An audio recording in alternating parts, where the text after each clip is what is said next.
Saludos cordiales, buenas noches, gracias por acompañarnos. Este es el programa Hora 25.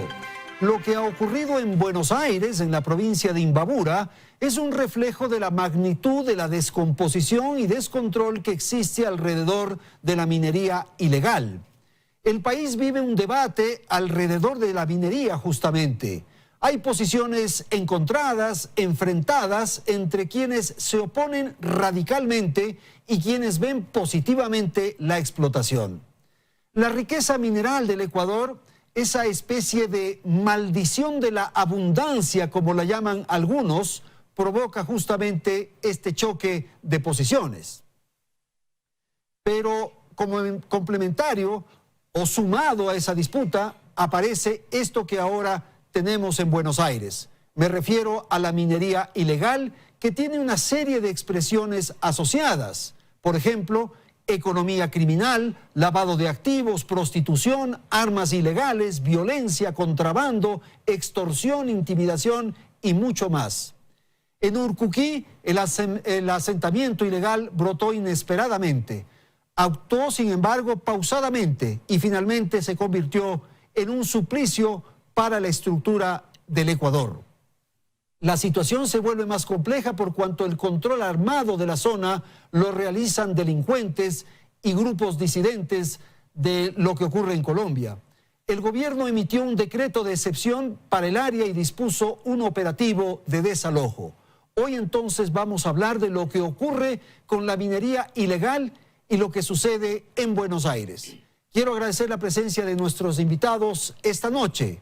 Está aquí en el estudio central de Teleamazonas María Paula Romo. Ella es la ministra del Interior. Agradezco también la presencia de William Sacher. Él es ingeniero, es docente universitario y experto en ciencias de la atmósfera. Gracias también a Fernando Benalcázar, viceministro de Minas. Y gracias a Fernando Valencia, ingeniero en Minas. Aquí empezamos. Belén, buenas noches. Andrés, amigos, muy buenas noches. La situación en Buenos Aires era prácticamente insostenible. De allí que decretar el estado de excepción era una necesidad. 2.700 uniformados entre policías y militares ingresaron a la zona la madrugada del martes en medio de un mega operativo que hasta ahora deja como resultado el hallazgo de 4 cadáveres. Además, 26 personas fueron detenidas y más de 2.500 personas salieron de forma voluntaria de ese lugar. Pero ¿cuándo empezó la fiebre del oro en esta pequeña parroquia de la provincia de Imbabura? Veámoslo en el siguiente reportaje. Esta es Buenos Aires, convertido desde hace 1 año y 8 meses en una verdadera bomba de tiempo. Fue en diciembre de 2017 cuando se corrió la voz de que en las montañas de esa parroquia del cantón Urcuquí, en la provincia de Imbabura, se había encontrado un yacimiento aurífero. Una avalancha de personas procedentes de distintas partes del país e incluso de fuera de él empezaron a llegar. La fiebre del oro cambió la vida de ese pequeño poblado, convirtiéndolo en un centro de operaciones de minería ilegal. Según datos proporcionados por el Ministerio del Interior, entre 8.000 y 15.000 personas se han asentado en esa zona para dedicarse a esta actividad ilícita. Y aunque el gobierno sostiene que la policía realizó desde el año pasado un operativo antiminería cada 3 días, en realidad Buenos Aires era una tierra sin ley. Las casuchas levantadas en plena montaña con troncos de árboles y plásticos negros por los buscadores de metales dan cuenta de aquello. La devastación indiscriminada de la montaña es otra de las muestras de que la autoridad, si bien pudo estar presente, no tuvo mayor acción para frenar esta situación. La infraestructura que se ha construido en el lugar mueve millones de dólares. Allí incluso se montó un sistema de poleas para conducir el material, el combustible, el agua y hasta los alimentos. Cada viaje de polea se paga $1 y calculamos que eso podría mover entre 400 y 500.000 viajes, o sea, $400.000 semanales. También hay una bien organizada estructura de transporte, y es que la tierra que sale de la montaña es trasladada en vehículos pesados hasta el cantón Portobelo en la provincia del Oro, en donde se procesa y se extrae el oro. Esto pese a que las autoridades señalan que ya se han hallado en la misma montaña pequeñas procesadoras que ponen en más riesgo a las personas que permanecen allí y generan un alto daño ambiental. Pero eso no es todo. Buenos Aires, que era un poblado dedicado a la producción de leche, tomate de árbol y naranjilla, también decidió cambiar sus fuentes de ingreso, que hoy están vinculadas fuertemente a la minería ilegal. Las pequeñas casas de madera se convirtieron en sitios que brindan hospedaje o se transformaron en billares e incluso en burdeles. Y es que la minería ilegal trae consigo una serie de delitos conexos, como la explotación laboral, explotación infantil, explotación sexual, evasión fiscal, lavado de activos, extorsión, intimidación, contrabando, tenencia de armas y explosivos y otros. Con estos antecedentes, el gobierno nacional decidió finalmente intervenir la zona bajo el paraguas de un decreto de estado de excepción de fecha 1 de julio de 2019, con el que se dispuso la movilización de la fuerza pública. Más de 1000 personas han salido de la zona, pero muchos dicen que no tienen a dónde ir. Exactamente, no sé para dónde voy. Según las autoridades, este imán de la minería ilegal dejará de operar de forma definitiva, pero aún resta ver si la legalidad ganó la batalla. Momento entonces de empezar esta referencia en torno a lo que ocurre con la minería ilegal y lo que sucede en Buenos Aires. Ministra, ¿cómo le puede explicar a usted al país la magnitud, la importancia y lo que ha sucedido en este sector de Buenos Aires, en Urcuquí? Buenas noches. Buenas noches, Gracias. Andrés. Buenas noches a los colegas de panel. Qué gusto compartir esta charla con ustedes. El tema de la minería ilegal es una amenaza en materia de seguridad, permítame enfocarlo desde este punto de vista, no solamente en el Ecuador, sino en toda la región, una región que se descubre riquísima en minerales, pero tampoco es un hecho aislado. Lo vivió el Ecuador hace algunos años en Nambija, lo vivió también hace algunos años en Zaruma, pero en cada lugar también tiene unas características propias, incluso del momento. La localización de esta mina, por ejemplo, tan cerca de la zona de la frontera con Colombia, a través de la cual en los últimos meses ha ingresado un flujo completamente irregular de ciudadanos venezolanos, ha provocado, por ejemplo, un asentamiento mucho mayor y de un crecimiento más acelerado en los últimos meses en la zona. Un desalojo hace un par de años en la zona minera de Zaruma trasladó hacia este lugar también una gran cantidad de material, de maquinaria. Y a eso habría que agregar otros factores. El factor, por ejemplo, de que el oro en las últimas semanas alcanzó su precio más alto, probablemente desde hace 12 o 15 años. Creo que también es un factor que debemos señalar.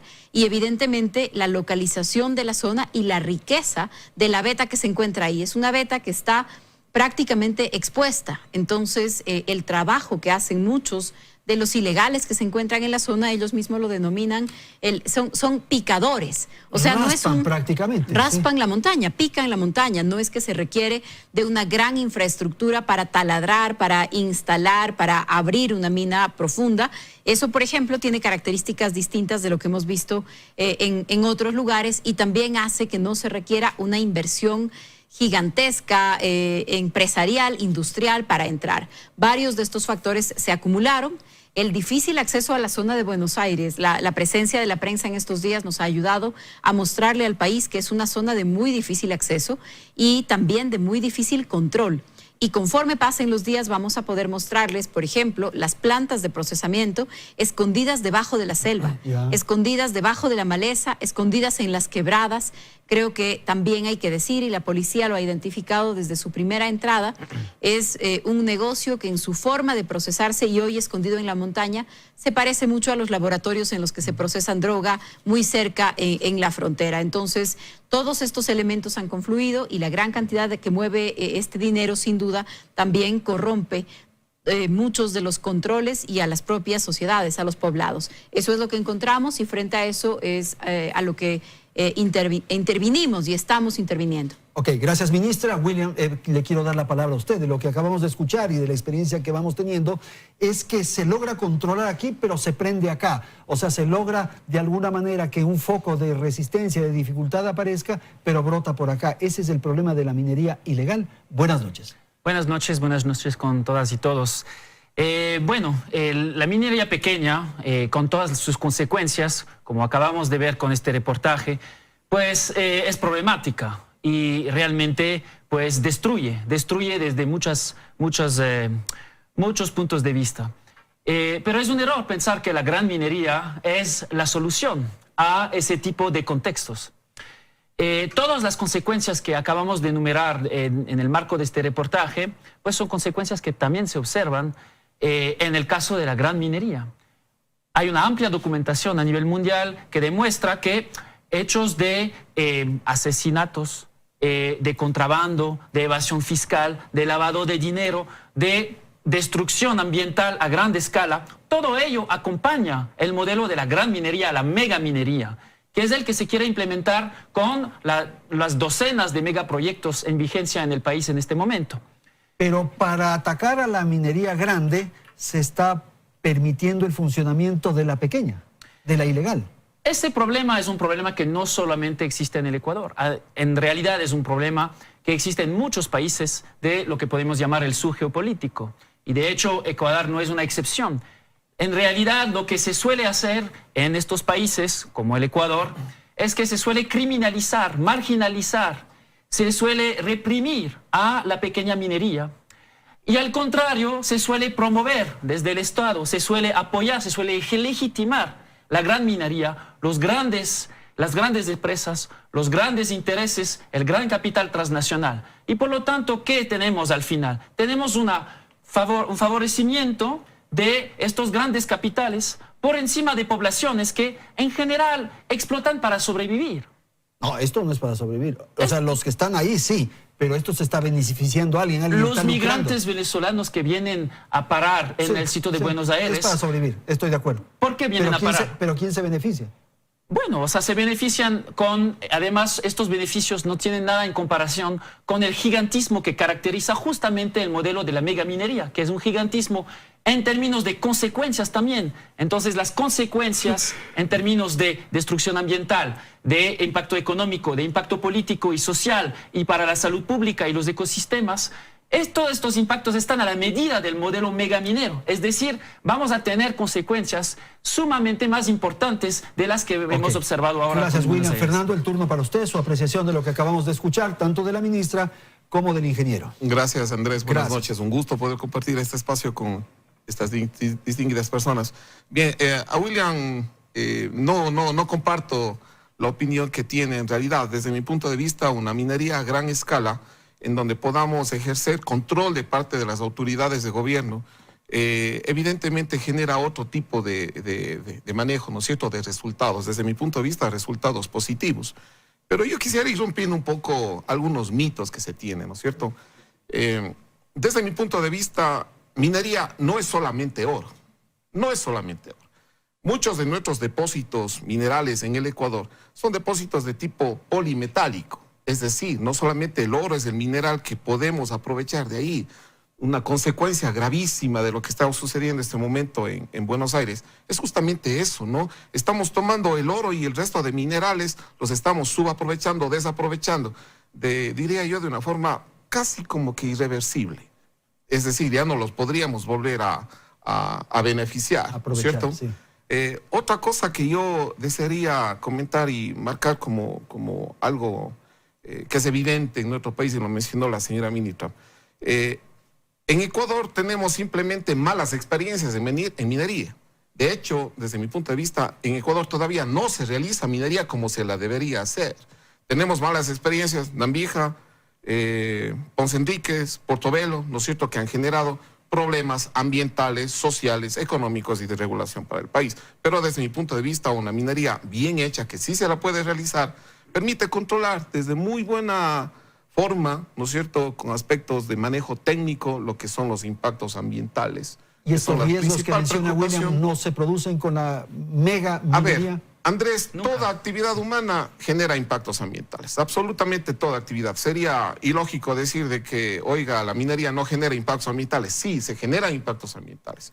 Pero desde el punto de vista de los resultados y de los beneficios que se obtendrían de la minería, esos impactos pueden ser controlados, mitigados, inclusive compensados con la ejecución de proyectos controlados adecuadamente. Ok, gracias. Señor viceministro, por favor, su apreciación. Buenas noches, Andrés, buenas noches con todos. El tema es interesante, hay tres puntos de vista. Yo creo que lo expresado por la señora ministra es blanco y negro en cuanto a que es requerido en el país, desde el punto de vista estratégico, no permitir una minería ilegal o criminal, como ya les llamo. Y también las dos opiniones válidas. Una persona que se encamina hacia el mundo de la protección ambiental y un ingeniero de minas. Yo voy a opinar sobre la perspectiva del gobierno en cuanto a la minería legal y al crecimiento y desarrollo económico con una minería legal bien manejada. El Ecuador, solo a finales de este año, en los últimos 2 meses probablemente, vamos a tener los primeros proyectos de minería a gran escala, mal llamados megaproyectos, pero son a gran escala. Gran escala no quiere decir mayor impacto, no quiere decir mayor destrozo, no quiere decir mayores daños. Gran escala es por la forma operativa, la forma constructiva que se requiere para manejar los mismos. Tendremos uno de cielo abierto, que obviamente, como indicaba el ingeniero Fernando, hay un mayor impacto en superficie, que es obvio. Y otro subterráneo, cuyo impacto es mucho menor porque se limita a las facilidades e instalaciones de proceso. Pero no nos olvidemos de algo más.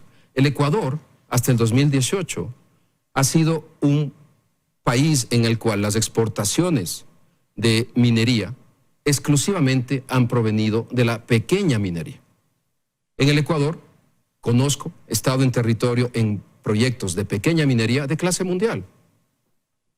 Tenemos proyectos en 2 provincias en donde todo lo que la ley dentro del marco regulatorio requiere, se cumple, desde el punto de vista ambiental, social y económico, e inclusive aplicamos el concepto de permitir a los mineros artesanales, aquellos que tienen actividades propias, tradicionales, familiares, ser parte de los proyectos de pequeña minería mediante contratos directos entre el concesionario y ellos. De ese modo se formaliza, digamos. Completamente formal. Formal significa que tenemos conceptos claros de la ley que se aplican y nos permite al Estado regular y controlar a través de las agencias y ministerios respectivos en todos los aspectos, desde lo social hasta lo económico, incluyendo lo ambiental. Entonces, creo que el Ecuador está comenzando este año, haciendo un paralelo, esa fase de los proyectos de gran escala. Y estamos preparados para ello, sí. Sacamos una política pública, trabajamos arduamente 13 meses en eso, con ayuda y colaboración de organismos internacionales como el Banco Interamericano, trayendo y aprendiendo las grandes experiencias. Y esa política que hemos sacado incluye 2 acápites que no estaban en el anterior. El más importante, todo lo que tiene que ver con sostenibilidad ambiental y social, ser competitivos. Gracias, señor viceministro. Ministra, le quiero dar la palabra para que comente lo que han dicho sus compañeros.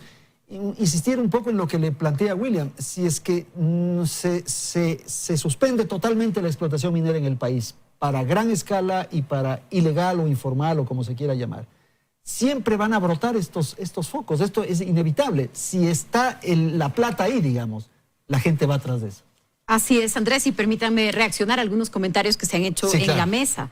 En primer lugar, creo que hay algunas distinciones. Una distinción es sobre la escala de la actividad. Es gran minería y pequeña minería. Está bien, pueden haber diferentes escalas, diferente tamaño en la actividad. Pero hay otra distinción que es entre legal e ilegal. Entonces, para nosotros, al menos para mí, en mi calidad, mi responsabilidad es la ilegalidad que implica. Pequeña o grande, ¿qué implica la ilegalidad? Es el funcionamiento por fuera del marco de la ley. Eso significa que en la minería ilegal a nadie le están pagando su seguridad social, no sabemos si es que está recibiendo un salario justo. Estoy segura yo de que en un lugar controlado por el Estado no vamos a entrar y encontrar niños de 10, 12, 13 años picando una montaña, que cuando las piscinas que pasan, que se pone ahí material, la tierra que ha estado con cianuro y luego van a este proceso de precipitación en el que se usa zinc, me corregirán los expertos, que esas piscinas no simplemente abren una compuerta y luego van al río. Están construidas las piscinas en las laderas para ir directamente al río.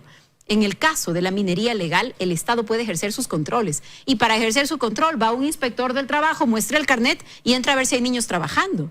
En el caso de minería de esta naturaleza, no entra el Estado con un inspector, entra el Estado con un operativo de 2.400 personas de la fuerza pública, 1.200 policías más o menos 1.200 militares, además de la seguridad en la zona. En una zona de legalidad no vamos a encontrar lo mismo. Entonces, creo que hay una gran pregunta ahí. sobre todo cuando son vetas expuestas.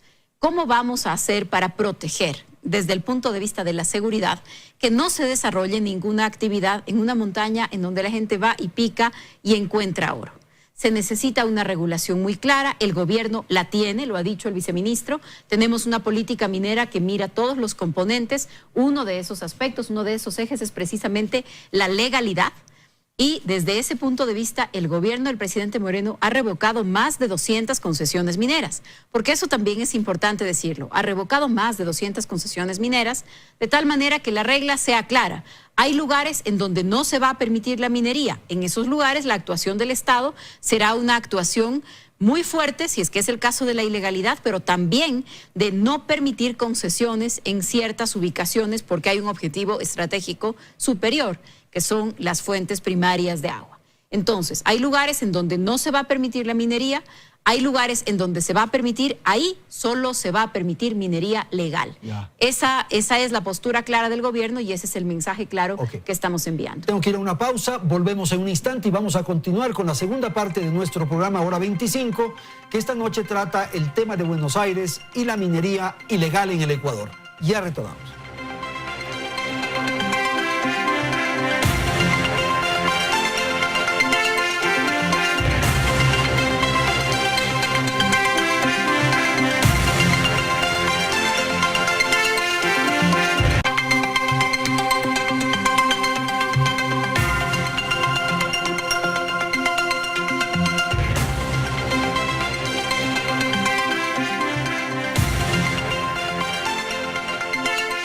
Buenos Aires, en la provincia de Imbabura, no es el primer lugar en donde se registran altos niveles de minería ilegal. También ocurre en Nambija, en la provincia de Zamora Chinchipe. Esto también sucede en Machala, Zaruma y Portobelo, en la provincia del Oro. Y además en las provincias de Esmeraldas, Carchi, Azuay y Loja, representando así un perjuicio para el patrimonio del Estado, para el ambiente y para la seguridad. De allí que el gobierno impulsa la política pública minera, que regirá hasta 2030 y con la cual se busca, entre otras cosas, la erradicación de la minería ilegal. Actualmente en el país existen 5 proyectos mineros a gran escala, que son Mirador, Fruta del Norte, Río Blanco, Loma Larga y San Carlos Pananza. Estos proyectos representan cuantiosos ingresos para el Estado. Por ejemplo, con Mirador y Fruta del Norte, que iniciarán la explotación a cielo abierto de oro y cobre a finales de este año, se podría recaudar cerca de 836 millones de dólares hasta el 2021 por concepto de regalías, impuestos, patentes y utilidades. Pero además existen otros proyectos de segunda generación, es decir, que se encuentran en etapa de exploración. Estos son Yurimagua, Cangrejos, Cascabel, La Plata, Ruta del Cobre y Curipamba. Según el gobierno, estos proyectos son un potencial para atraer inversión. Incluso se cree que entre 2019 y 2021 se podría conseguir inversiones por 1.250 millones de dólares. Bien, tenemos otros elementos entonces para la conversación. Quiero dar la palabra al señor viceministro para conocer cómo se podría definir exactamente la política minera del gobierno. ¿Cuáles son los 3 o 4 elementos fundamentales? Algo dijo usted en la primera parte, pero quizás para insistir y para tener claro. Por favor, adelante. Gracias, Andrés. También. Los temas más relevantes en una política pública se los define como objetivos estratégicos o ejes. Nuestra política pública tiene 7 objetivos estratégicos y, cogidos de la mano, van 7 políticas públicas asociadas. Puntualmente está desarrollo económico, es el eje principal, en donde, sin necesidad de entrar a detalles, buscamos posicionar al país como uno de los destinos claves para la inversión nacional y extranjera en el área minera. Comentaba hace un minuto sostenibilidad social ambiental. Para ser competitivos y poder atraer a las grandes mineras, aquellas de clase mundial, todas ellas hoy día tienen inversiones en el Ecuador. 90% de las grandes ya están en el Ecuador, o en exploración o han invertido en proyectos como aquellos que usted indicó, los proyectos estratégicos o prioritarios. Investigación y desarrollo. Es vital saber qué tenemos. La señora ministra indicaba, nosotros tenemos que definir en dónde jamás habrá minería. Pese que ya los ecuatorianos nos pronunciamos en eso y dijimos, no va a haber minería metálica en ningún lugar donde estén zonas intangibles, áreas protegidas y centros urbanos. Recordemos, en el 2018. El siguiente eje es gestión y administración. La coherencia entre las entidades del Estado para trabajar de manera conjunta hacia un mismo objetivo. ¿Cuál es el mismo objetivo? Contribuir al crecimiento y desarrollo social del Ecuador. ¿Cómo desarrollo al Ecuador socialmente? Respetando el ambiente y generando ingresos.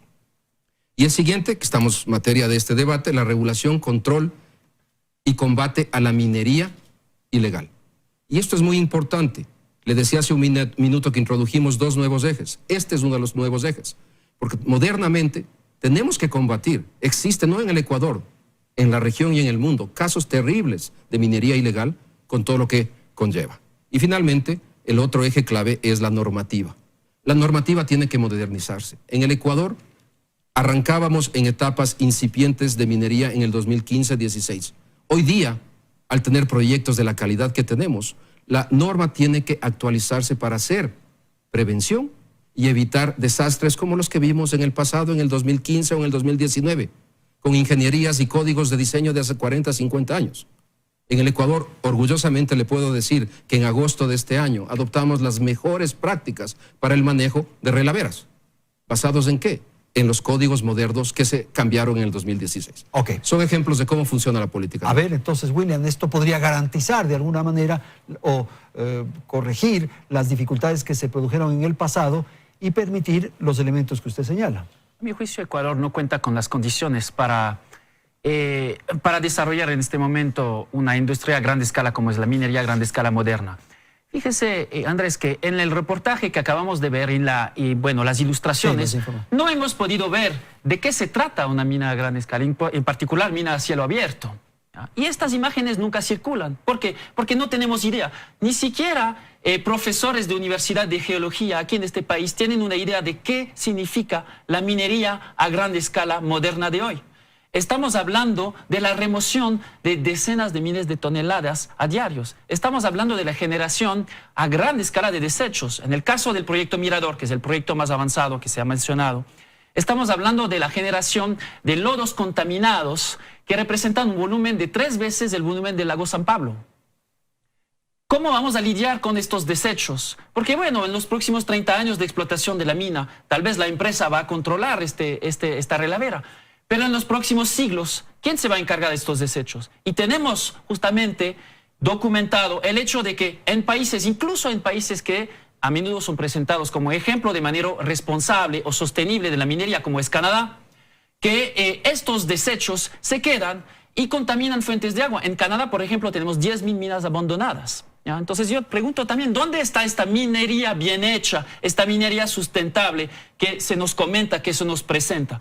No existe simplemente. Alrededor del mundo está altamente documentado que la minería trae una serie de grandes impactos en términos sociales, ambientales y de salud pública catastróficos. Y eso es el caso de los grandes accidentes. En particular, en el caso del Ecuador tenemos altos riesgos de que un accidente de esta índole suceda y más aún es problemático por el hecho de que las grandes minas se están ubicando en las partes altas de las cuencas hidrográficas. De modo que las afectaciones, los daños, los perjuicios son más que los beneficios.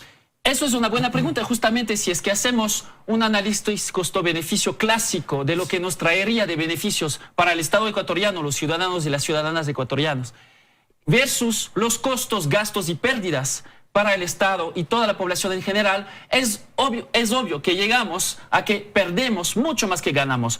Por lo tanto, ¿qué estamos haciendo ahora con este concesionamiento masivo? 15% del país concesionado en vía de concesionamiento. 15% de la superficie del país. Haciendo? Sí. Esta iniciativa de hacer del Ecuador un país megaminero es una iniciativa que coloca el país en una dinámica catastrófica para las próximas décadas y siglos. ¿Ya? Estamos aquí construyendo megaproyectos que van a dañar ecosistemas megabiodiversos. Ecuador es conocido como un país de los más megabiodiversos en este planeta. Estamos colocando estos proyectos en partes altas de las cuencas hidrográficas. Vamos a dañar fuentes de agua para miles y miles de personas, incluso en ciudades.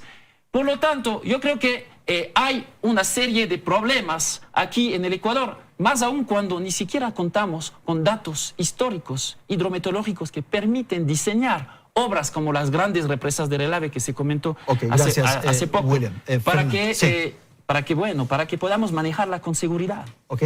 Catastrófico.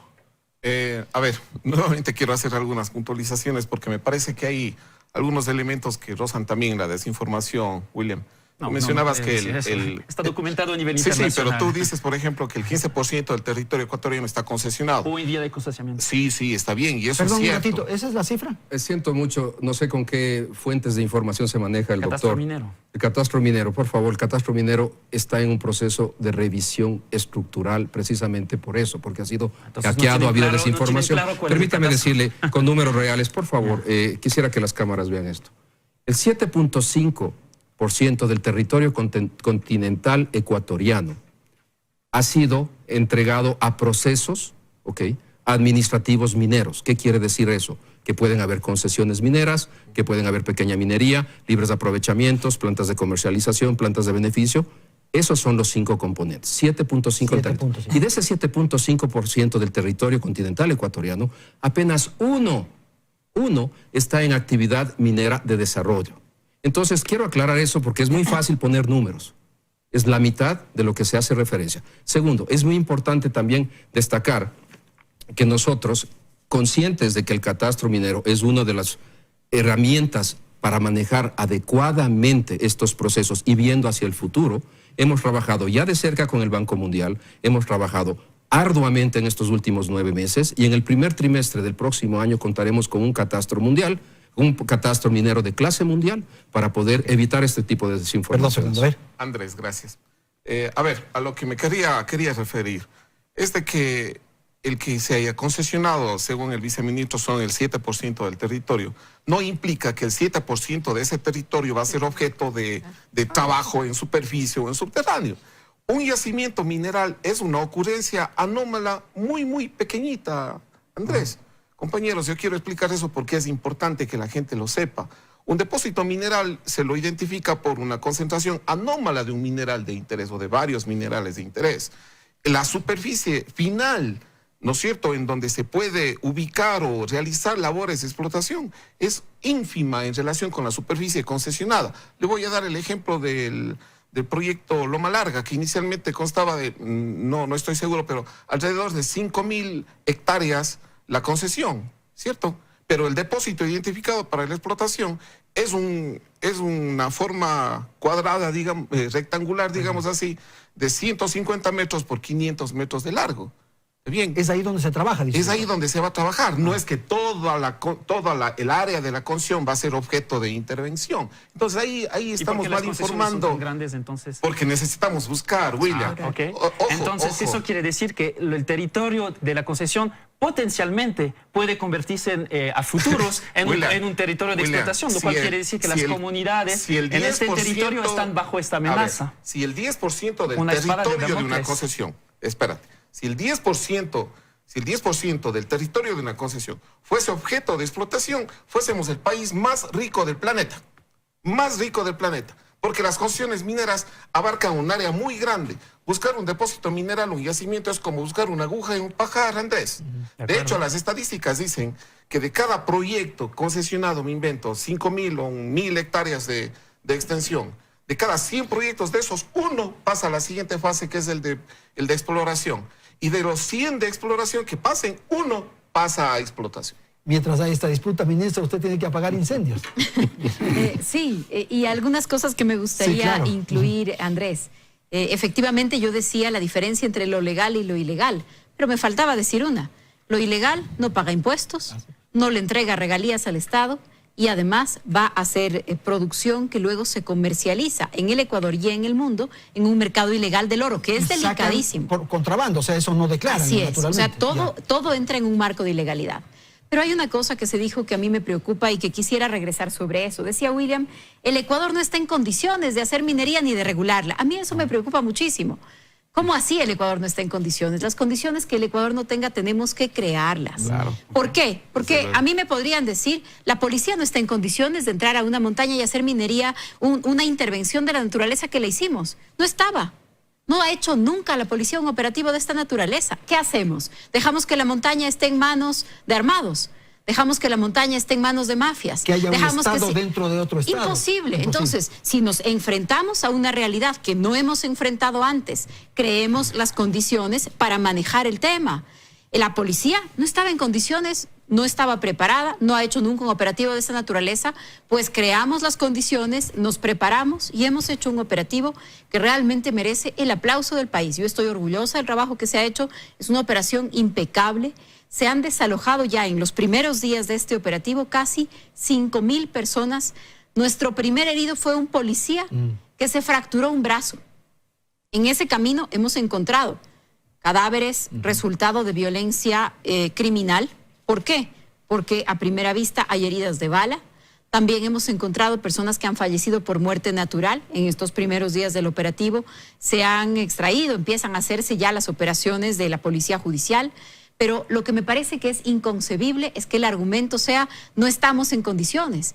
Porque si no estamos en condiciones, miramos hacia otro lado, ¿qué va a pasar? La ilegalidad se va a apoderar de estos territorios porque, por cierto, una buena parte de este análisis ya está hecho. Este primer momento de exploración está hecho y muchas personas saben en dónde están. De lo contrario, lo que decía hace un minuto Fernando, si buscar un yacimiento es buscar una aguja en un pajar, ¿cómo es que en Buenos Aires tenemos 1.390 venezolanos y 900 colombianos en los primeros 3 días que justamente dieron con esa aguja en el pajar? Es porque los yacimientos están identificados. Eso se sabe, ¿no es cierto? Entonces, si ya se hizo esta primera fase, los yacimientos están identificados, ahora sentarnos y decir el Ecuador no tiene condiciones, ¿qué significa?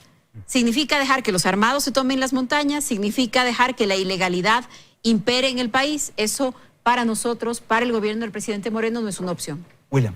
No tiene las condiciones para desarrollar gran minería, eso es lo que dije. Nunca no hablé de la minería pequeña. La minería pequeña se hace en este país desde hace mucho tiempo, décadas, ¿ya? Con las consecuencias que conocemos. Y justamente el Estado está demostrando en este momento que hay capacidad para fiscalizar y regular esta actividad, lo cual no es el caso de la gran minería. ¿Pero por qué crees que no hay capacidad para eso? Para la gran minería, hay que tomar en cuenta que son empresas transnacionales que hacen este tipo de trabajo. Justamente las únicas que son capaces de movilizar los miles de millones de dólares que se requiere de inversión para desarrollar megaproyectos. En este caso tenemos actores con un peso económico, financiero y luego político, que es tan importante que tuerce la mano de los gobiernos, tuerce la mano de los funcionarios de los estados, y eso está ampliamente documentado a nivel mundial, y Ecuador no hace excepción, más aún cuando Ecuador es un país muy chiquito con una institucionalidad bastante débil. Es perder la posibilidad de soberanía casi, ¿no? Pero me gustaría agregar las algo. Las transnacionales son más poderosas que el Estado. Pero me gustaría... Se ha demostrado con el petróleo. Pues, ¿cómo no aprendemos de 40 años de explotación petrolera con todas las consecuencias que eso ha dado? Pasa en todo tipo de países porque los grandes escándalos de corrupción no está exento el primer mundo tampoco. Pero me gustaría agregar algo a lo que aquí se ha señalado. Por eso es que Ecuador no tiene ninguna capacidad. No, yo no estoy de acuerdo con eso. Yo no estoy de acuerdo con eso. ¿Cómo que el Ecuador no tiene ninguna capacidad? ¿Para enfrentar qué no tiene ninguna capacidad? El Estado, el gobierno, el país. El gobierno tiene la capacidad para enfrentar eso, lo está haciendo, y aquí, como en cualquier otro país del mundo, existen esos casos, así es. La diferencia es que lo estamos haciendo, o al menos en este momento podemos dar señales de eso, y me parece que llega a ser incluso agresiva, descalificadora del país esa expresión. Pero no quiero quedarme en eso. Todos los gobiernos pasados han tenido que enfrentarse a estos grandes poderes. No, pero y no solamente del Ecuador. En el Ecuador, exacto. En todo el sur político, incluso en el norte, que como el usted Ecuador menciona. no tiene la capacidad para enfrentar cualquier tipo de este fenómeno y asegurar que es el país que no tendría esa capacidad, a mí me parece que llega a ser grosero con el país. Pero no quisiera quedarme... Es una conclusión hallada de una documentación amplia. No quisiera quedarme en eso. A mí me parece grosero el resultado de sus conclusiones, pero no quiero quedarme en eso. Porque finalmente este es el tema menos grave, son nuestras opiniones personales. Lo que me preocupa es la realidad. Entonces, decía William algo con lo que yo estoy de acuerdo. Para una inversión minera se necesitan millones de dólares. Millones. En algunos casos, miles de millones. Y efectivamente, solo industrias, empresas con un gran músculo financiero pueden hacerlo, o economías ilegales. Ya sea del narcotráfico o ya sea de la corrupción, también cuentan con los fondos suficientes para invertir. Y si no, vamos a Buenos Aires. Vamos a Buenos Aires para que vean cuánto cuesta instalar cada polea. El día que yo estuve en la ciudad de plástico, teníamos conexión en la punta de la montaña con un negocio armado, montado para tener internet satelital, me imagino, porque está en la punta de una montaña que no está habitada, que no está regulada por el Estado. Le venden los tickets para conectarse al internet. En la carpa, en esas estructuras, en la carpa del Caporal, una televisión gigantesca con acceso a TV cable. Por supuesto, se necesita grandes cantidades de dinero para montar esa estructura de poleas. Y usted, ministra, nos ¿Cuánto decía cuesta que cada polea? trasladar una volqueta desde Buenos Aires hasta cruzarse todo el país, hasta Ponce Enríquez, 30, 40 mil dólares. En corrupción. En corrupción. En corrupción. Lo que nosotros hemos descubierto y hemos detenido a las personas involucradas en estos temas es que una volqueta sale con material de Buenos Aires, no solamente cargada con toda la tierra, con la piedra, con este material para llevarlo a las chancadoras. Sale además con 30, 40 mil dólares en efectivo que va entregando en cada paso, corrompiendo a los funcionarios públicos. Entonces, ¿qué es lo que pasaba? Hemos decomisado en esa zona más de 3.400 toneladas de material aurífero, presumiblemente aurífero. Hemos decomisado 3.400 toneladas. El año pasado, miles de toneladas. Este año, solo cientos de toneladas. ¿Qué es lo que empezamos a ver mientras preparábamos este operativo? Que ya no estaban sacando la tierra porque llevaron las procesadoras a la montaña. No es porque dejaron de hacerlo, no es porque salieron del lugar. 860 personas detenidas en estos meses. No dejaron de hacerlo, llegaron más personas dispuestas a arriesgarse por todo lo que mueve la economía de la ilegalidad. No es posible mirar para otro lado. Así se ve la minería ilegal. Así se ve, como lo hemos visto en Buenos Aires. Así se ve la minería ilegal. Si no tenemos posturas claras, realistas, firmes como la que tenemos en este momento, no vamos a poder controlar esto. Ministra, vamos a hacer una pausa y retornamos en un instante para el tercer segmento de nuestro programa.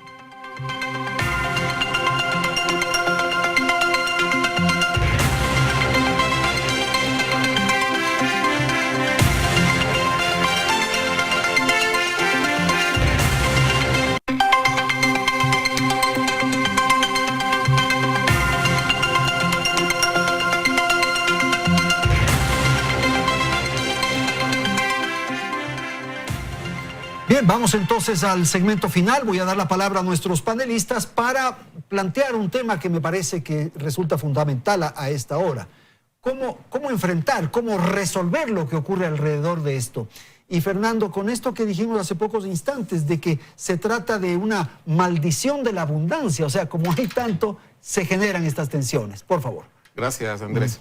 Bien, yo quisiera mencionar un poco cuáles deberían ser los roles de todos los actores importantes y claves en esto, de los cuales no están excluidos tampoco los activistas de cuidado ambiental, ¿no? Básicamente, pero como docente universitario yo me debo a la academia y desde ese punto de vista estamos preparando, William, a nuestros profesionales. Nuestros jóvenes se están formando en la universidad no para hacer un aprovechamiento irracional de los recursos naturales, más bien estamos formándolos con la intención de que tengan todo el cuidado de que ese equilibrio que tiene que haber entre el desarrollo de actividades extractivistas como es la minería y el medio ambiente sean actividades compatibles, ¿no? Sean actividades compatibles. Aquí el rol de la universidad entonces es claro, ¿está bien? Nosotros desarrollamos investigación que nos habla de muchas cosas. Por ejemplo, en la Universidad de la SUAY y tanto en la Escuela de Biología, porque la Escuela de Biología de la Universidad de la SUAY ha trabajado mucho también en el levantamiento de información de línea base, por ejemplo, en la zona de proyectos mineros. Pero usted, Fernando, es partidario de una explotación de minas a gran escala. Definitivamente, con Andrés. Un cuidado ambiental muy riguroso, muy exigente. Porque desde mi punto de vista sí se puede, sí hay cómo. Y así como William menciona algunos ejemplos que dicen no hay cómo, no se puede, yo le puedo decir que sí hay cómo, ¿no es cierto? Evidentemente una explotación minera a gran escala en cielo abierto es diferente de una explotación en subterráneo, ¿no es cierto? En subterráneo es mucho más manejable. De los 5 proyectos estratégicos yo quiero recordar, Fruta del Norte, Río Blanco y Loma Larga son proyectos con sistemas de explotación en subterráneo, es decir, no tendríamos los impactos tan severos como los depósitos a cielo abierto, ¿cierto? Pero en los depósitos a cielo abierto, a diferencia de otras obras de infraestructura, porque antes yo le hago a la minería como cualquier otra obra civil. Por ejemplo, la construcción de una central hidroeléctrica. ¿Qué implica la construcción de una central hidroeléctrica? El reemplazamiento de un río, construcción de túneles, excavación en roca, y esos van a quedar funcionando toda su vida útil, muchos años. La minería, en cambio, a cielo abierto, permite, una vez que se termine el aprovechamiento del recurso, recuperar la zona, intervenirla de manera de recuperar, si no bien al 100% su funcionalidad ambiental, sí aproximarse en una gran porcentaje a ello, ¿no? Ok, William, frente a esta actitud y esta posición radical que tú tienes, ¿cuál podría ser el contrario, el que esté enfrente de una propuesta de esa naturaleza? No me parece una postura radical, me parece una postura razonable, en base a la experiencia incluso que tenemos de Ecuador como país frente a capitales transnacionales extractivos. Nos ha demostrado que coloca el país en un modelo económico primario exportador, altamente dependiente de las fluctuaciones de los precios internacionales. ¿Y qué estamos haciendo con el desarrollo de la megaminería? Pues estamos perpetuando este modelo económico muy frágil del Ecuador. En otras palabras, estamos siguiendo vendiendo pues, los bienes naturales del país a capitales transnacionales y estamos encaminando al país a una continuidad en términos de fragilidad económica, ¿ya? Entonces, hay que realmente plantearse reformar este modelo económico. Además, con la minería, la megaminería, no la minería pequeña, que esta, como se ha demostrado, es controlable. La megaminería, estamos con un modelo de mega explotación que supera en 2, 3 órdenes de magnitud la destrucción que ha ocurrido con el petróleo. Eso la gente no se da cuenta porque justamente en el imaginario no existe estas grandes mineras. Estas grandes minas que son las que se desarrollan y se quiere desarrollar en el caso de Mirador, en el caso de Rimagua, en el caso de Cascabel y así sucesivamente. Pero ya para terminar, Andrés, en el Ecuador, a pesar de que no hayamos extraído ni un gramo, hayamos exportado ni un gramo de concentrado, ¿qué es lo que podemos observar? Una serie ya de consecuencias dramáticas. Tenemos 12 muertos, por ejemplo, de estos nunca se hablan en el proyecto, 12 trabajadores que murieron en el proyecto Mirador. Tenemos un líder opositor a la minería, al proyecto Mirador, que ha sido asesinado. José Tendenza, su caso judicial queda pendiente. Tenemos también prostíbulos que se han instalados allá. Tenemos explotación sexual también ahí. Tenemos una serie de problemas asociadas a ilegalidad, ¿ya? Pero de esta ilegalidad nunca se habla. Okay. Por eso es lo que digo es que el gobierno se dedica a promover, a apoyar la actividad ilegal de los grandes capitales transnacionales y criminaliza, marginaliza los actores pequeños, nacionales, de pequeña escala. ¿Y por qué dices que es ilegal la gran minería? Pues la gran minería es ilegal en el sentido de que no cumple con una serie de obligaciones. La misma Contraloría General del Estado ha demostrado en el caso de varios proyectos que hay una serie de incumplimientos incluso antes de que los proyectos hayan entrado en la fase de extracción. Okay. Entonces tenemos un modelo ahí que es una réplica del modelo que se desarrolla a nivel internacional. Fernando, es un modelo de ilegalidad, pero a nivel transnacional. Fernando Benalcázar, ¿son ilegales esas operaciones? Imposible. Las operaciones no pueden ser ilegales. Respeto mucho lo que ha pasado en años pasados en sistemas anteriores. Lo que sí puedo garantizar es que bajo la administración nuestra del señor presidente Lenín Moreno, el Ecuador cumple claramente con las regulaciones y el papel que tenemos. No hay empresa, por china, canadiense, australiana, colombiana que sea, que esté fuera de la ley. Y le puedo dar ejemplos concretos. 2 incidentes que involucraron fatalidades en el proyecto Mirador. Estuvo suspendido el proyecto por casi 4 meses hasta que se implementen las acciones correctivas requeridas en cumplimiento de la ley. Una gran lección para ellos. En el tema ambiental, casi 1 año estuvieron suspendidos por incumplimientos de la licencia ambiental. Siguió operando. El ministerio ha parado el proyecto en las áreas respectivas en donde este ocurre, inclusive con los canadienses. Una fatalidad pasó lo mismo. El día de ayer levantamos la suspensión después de 3 meses, 1 semana. Entonces, es imposible pensar que se hace actividad minera controlada y desde la óptica del gobierno regulada en esas condiciones de ilegalidad. De modo ilegal, eso es imposible. Es un ejemplo clarísimo. Ok, ministra, por favor. Es una realidad. Sí, Andrés, para nosotros la distinción más importante es legalidad y legalidad. Nadie puede desarrollar sus actividades fuera del marco de la ley, peor cuando entrañan relaciones con crímenes, con delitos tan graves como los que estamos hablando. El gobierno del presidente Moreno tiene una política, una postura que se ha demostrado no solamente en este, sino en otros temas. Enfrentar la realidad, identificar los problemas, resolverlos. No vamos a evadir nuestra responsabilidad, no vamos a mirar para otro lado. El tema de la minería está aquí, tenemos yacimientos que están en la superficie. Esto puede acarrear además problemas de seguridad, vamos a enfrentarlos, lo estamos haciendo. Si alguien extrae riqueza del suelo en este país, las regalías van a ser para los ecuatorianos. No vamos a transar con la ilegalidad y no vamos a mirar para otro lado. Muy bien, muchísimas gracias por la presencia de ustedes esta noche y por haber conversado sobre Buenos Aires y la minería ilegal. Ha estado aquí en el estudio de nuestro canal María Paula Romo, William Sacher, Fernando Benalcázar y Fernando Valencia. Gracias a la audiencia, felicidades, hasta la próxima semana.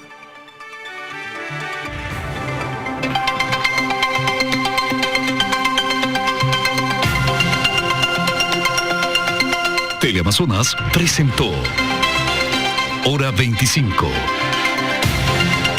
con el auspicio de